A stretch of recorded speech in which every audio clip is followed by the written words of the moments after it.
नमस्कार, मैं जसवंत सिंह यादव। आप देख रहे हैं हमारा यूट्यूब चैनल। आज की महत्वपूर्ण क्लास दोहा और छंद है। दोहे में क्या होता है, छंद में क्या होता है, दोहे और छंद के बारे में आपको बताते हैं। दोहा क्या है, सबसे पहले देखें हैं तो एक सूत्र होता है दोहा को बारे में जानने के लिए, किस प्रकार से इनकी जो होते हैं ना चरण होते हैं, कैसे जानकारी लेंगे। 13 विषम न जाद में सम 11 कहलांत। 13 विषम न जाति में सम 11 कहलांत। ये सूत्र होता है याद करने का। याद करने का सबसे अच्छा तरीका क्या है दोहे को याद करने में, अगर हम चरण के बारे में बात करेंगे, 13 विषम न जाति में सम 11 कहलांत। क्या कहेंगे, 13 विषम, दोहा भी बरखे के समान में दो दलों के बीच में लिखा जाता है। दोहा जो होता है, दोहा भी भरखे जो होता है, भरखे उसके समय में क्या होता है, दो दलों में लिखा जाता है, यानी कि दो चरण में लिखा जाएगा। ऊपर भी लिखा जाएगा और नीचे, यानी कि दो दल बनाए जाएंगे, पहला दल और दूसरा दल के बारे में लिखा जाएगा। दोहा क्या परिभाषा क्या है इसकी, दोहे में 4 चरण होते हैं। दोहे में कितने चरण होंगे, 4 चरण होते हैं। जैसे लिखा, मेरी भाव बाधा और एक चरण ये हो गया, राधा नागर सोए दूसरा हो गया, जा तन की झाई पर तीसरा हो गया, श्याम हरित दुत हो ये चौथा चरण हो गया। ठीक है, तो दोहे में 4 चरण होते हैं। पहले और तीसरे चरण में 13 मात्राएं होती हैं, और दूसरे और चौथे चरण में क्या 11 मात्राएं होती हैं। यानी कि पहला जो चरण है और तीसरा चरण है, पहला और तीसरे चरण में कौन कितनी मात्राएं होंगी, 13। यानी कि जो पहला चरण आपका, ये पहला चरण और तीसरा चरण, ये आपका कौन सा चरण है, पहला हो गया। ये आपका कौन सा है, तीसरा हो गया। ये आपका दूसरा है, ये आपका कौन सा है, चौथा है। देखो, मेरी भाव बाधा हरो राधा नागर सोए। तो देखो, 2 2 4, 1 5 1 6 6 2 8 8 10 10 3 13। पहले चरण में कितनी मात्राएं हो गई, 13 मात्राएं हो गई। 2 2 4 2 6 2 8 2 10 1 11। दूसरे चरण में कितनी 11 मात्राएं हो गई। यानी कि पहले चरण में और दूसरी चरण में, पहले और तीसरे में 13 मात्राएं, दूसरे और चौथे में कौन कौन सी 11 मात्राएं होती हैं। अगर दोहा दिया गया है तो प्रश्न पूछता है कि पूछा जाता है कि दोहे में कितने चरण में, पहले चरण में और तीसरे चरण में मात्राएं लिखिए। प्रश्न पूछता है कि दोहे के पहले और तीसरे चरण में कितनी कितनी मात्राएं होती हैं। तो क्या बताओगे, दोहे में 4 चरण होते हैं, पहले और तीसरे चरण में 13 मात्राएं होती हैं, और दूसरे और चौथे चरण में 11 मात्राएं होती हैं। तो ये रहा आपका दोहा। फिर बात करते हैं हम छंद की। छंद क्या है, ये समझ में आया ना इतना कि मात्राएं, 2 मात्राएं। देखो, पहले या पहला चरण और तीसरे चरण में कितनी कितनी मात्राएं, 13।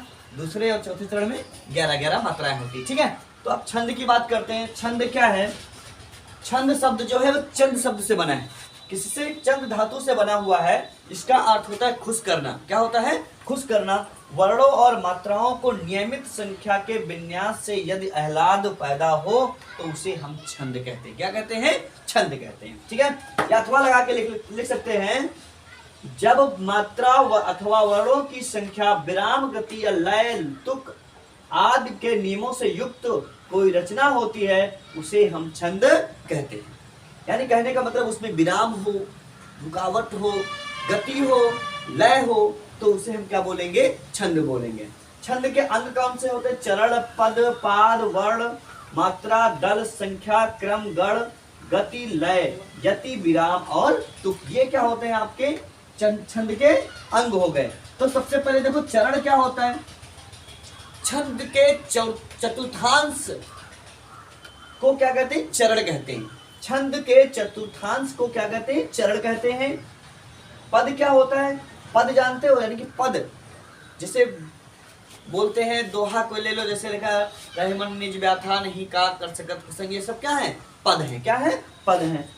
फिर वर्ण किसे कहते हैं, एक स्वर वाली ध्वनि को क्या कहा जाता है, वर्ण कहा जाता है। एक स्वर वाली ध्वनि, यानी कि जैसे लिखा है, हमने लिख दिया आ, तो ये क्या है आपका वर्ण हो गया। क्या हो गया, वर्ण हो गया। ठीक है, आ, एक स्वर वाली ध्वनि को क्या कहते हैं, वर्ण कहते हैं। फिर मात्रा किसे कहते हैं, किसी वर्ण या ध्वनि के उच्चारण काल को क्या कहते हैं, मात्रा कहते हैं। जैसे लिखा है, अब हमको लिखना आम, क्या लिखना है, आम, तो आ और बड़ा आ की मात्रा लगेगी नहीं, तो क्या हो गया, आम हो गया। तो ये क्या है, जहां पर काल बोला गया है, किसी वर्ण या ध्वनि के उच्चारण काल को क्या कहते हैं, मात्रा कहते हैं। फिर संख्या की बात आती है। संख्या क्या होता है, तो इसमें दल लिखा है, दल मतलब समूह, दल का मतलब क्या होता है, समूह होता है, एक क्रम से समूह लगा हुआ दल होता है उसको।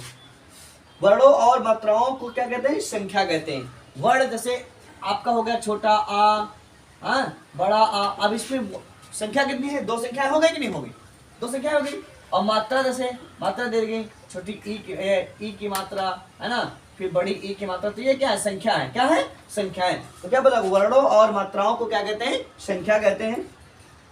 फिर बात करते हैं इसकी क्रम जानते हैं, क्रम 1 2 3 4 5 क्रम, जैसे क्रम वाइज, ये पहला हो गया, ये दूसरा हो गया, तीसरा हो गया, एक क्रम हो गया, ठीक है। फिर गण क्या होता है, गण तो आप जानते ही हैं, कई समूह होते हैं, कई हैं ग्रुप होते हैं, उनको गण कहते हैं। फिर गति क्या होती है, अब गण को क्या कहते हैं, समूह कहते हैं, गण को क्या कहते हैं, समूह कहते हैं। अब गति क्या है, छंद के पढ़ने के प्रवाह लय को क्या कहते हैं, गति कहते हैं, यानी कि उसका लय होना चाहिए, कैसे पढ़ा जाएगा।